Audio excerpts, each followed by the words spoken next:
Hello guys, and here is your weekly dose of urban news. Hit that subscribe button so you never miss an update, and as always, a massive thanks to my awesome Patreon supporters and everyone else who keeps this going. The first new generation metro train built by Stadler has begun operating on Berlin's U2 line. The new train series is named JK, consists of 6 cars and is about 100 meters long. This is the first new Berlin metro model in 10 years, designed for the narrower U1, U4 lines, and 140 new cars will join the fleet this year. By the way, what do you think of their design? My first impression was that they look quite Japanese. They have something in common with these trains. Meanwhile, passengers have already criticized the new cars for having fewer doors, smaller windows and no air conditioning, and the last one sounds especially sad. What about the appearance of the cars? Opinions are divided. Some people like the clean, functional lines of the new interiors, while others find the design uninspiring and the small windows depressing. Online discussions also mention that the new cars look cheap compared to the previous generations. In general, Berlin is currently undertaking a large-scale modernization of its metro system, and one of its goals is to achieve a reliability rate of 99%. The framework agreement with Stadler covers up to 1,500 new wagons, which can be delivered by 2035, and the contract is worth up to 3 billion euros. So this is the largest fleet modernization in BVG's history. A total of 484 cars from 2 series have been ordered so far, JK for lines U1 to U4 and J for lines from U5 to U9. The wider J series is currently undergoing testing and is scheduled to enter regular passenger service next summer.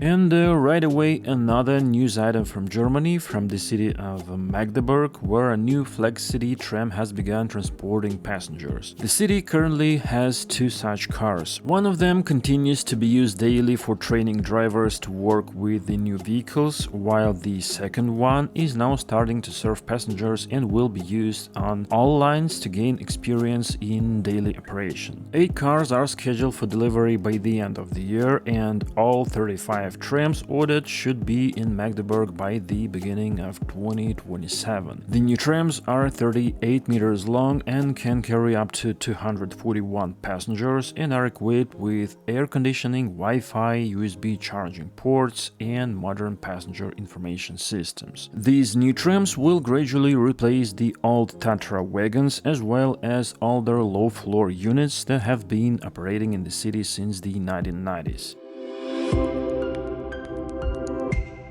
At the same time, Alstom received a large order in New Jersey, where it is to supply 200 double-decker cars and 12 ALP-45 dual-mode locomotives for NJ Transit commuter trains for a total of about $125 billion.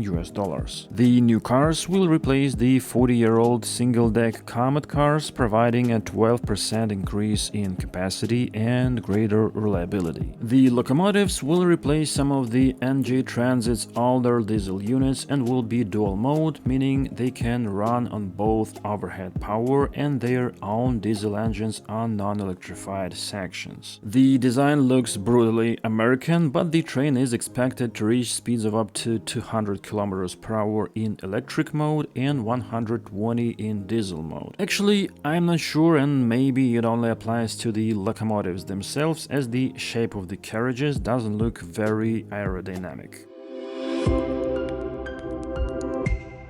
The Polish city of Bydgoszcz has announced a tender for the construction of a new tram line to the Szwederowo district. The project involves the reconstruction of Solski Street into a 2-roadway layout. The tram will run on the green tracks between the roadways, and 3 kilometers of sidewalks and bicycle paths will also be built. The stops will be equipped with shelters with plants on the roofs, and the covered bicycle parking is planned within the final final stop on Bydgoszcz Street. In the first stage, it is planned to build about 1 kilometer, and the total length of the new line to the Grunwaldzki roundabout should be over 3 kilometers. The construction is expected to take 27 months, and the estimated cost is 27 million euros, of which 15 million is European Union co-financing. By the way, Bydgoszcz already has a very extensive tram network with 11 lines and 128 kilometers of tracks, with a narrow 1-meter gauge used in the city, which makes it the second largest narrow gauge tram system in Poland, just behind Łódź. And the city is also known for being home for the PASA factory, which builds modern trains and trams. Finnish studio JK Architects won the design contest for the Museum of Architecture and Design in Helsinki, which is planned to be built on a vacant lot in Helsinki South Harbour, previously designated for the Guggenheim Museum, which was cancelled by the Finnish government in 2016. The new museum will house exhibitions dedicated to Finnish architecture and design, showcasing the work of architects Eino and Alvar Aalto, Eero Arnio, Eliel and Eero Saarinen, as well as design brands such as Marimekko and Nokia. The museum's interior will be arranged around a triangular atrium, and the facade will be made of recycled brick. Incidentally, JK Architects is also known for its design of a residential complex combined with a stadium in Tampere.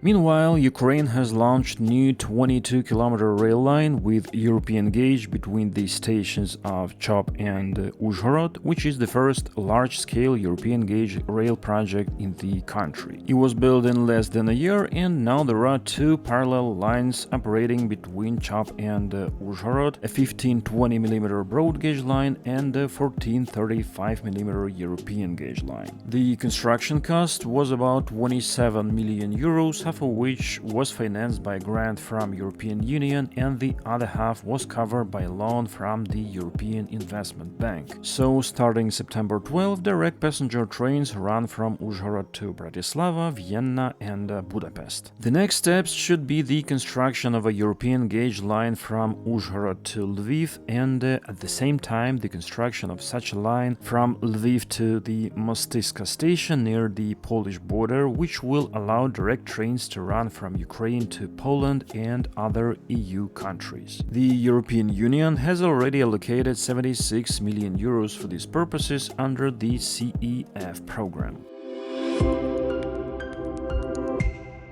The Queensland government has abandoned plans to extend the light rail system in the south of Gold Coast City. The fourth stage of the project, a 13-kilometer line from Burleigh Heads to Coolangatta, was estimated to cost between $3.1 and $7.6 billion. However, an assessment done by the Department of State Development found that now the cost could be as high as $9.8 billion. And the project also faced significant resistance from the local community, who feared that the light rail would encourage excessive development in the coastal suburbs. Meanwhile, the population of Gold Coast is expected to grow from about 650,000 to 1 million by 2041, which is why transport experts consider light rail to be an important means of reducing congestion. Overall, it looks that development of the tram network has fallen victim to political battles between the Queensland government and city authorities, who accuse each other of manipulating public opinion. So, for now, there are more questions than answers.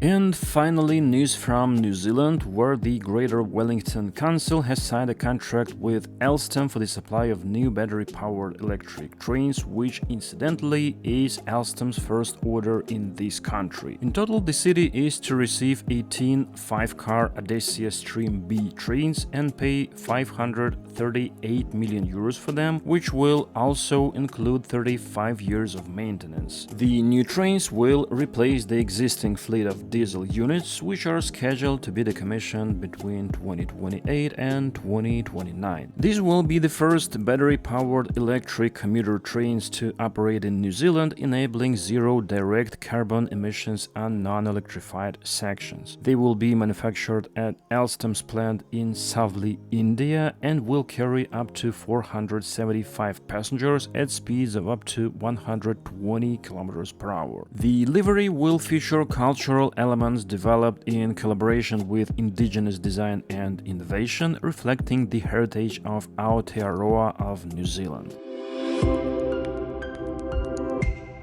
And that's all the news for this time. I would be very grateful for your comments and especially for links to interesting news from your cities. Thanks for watching and see you in the next videos.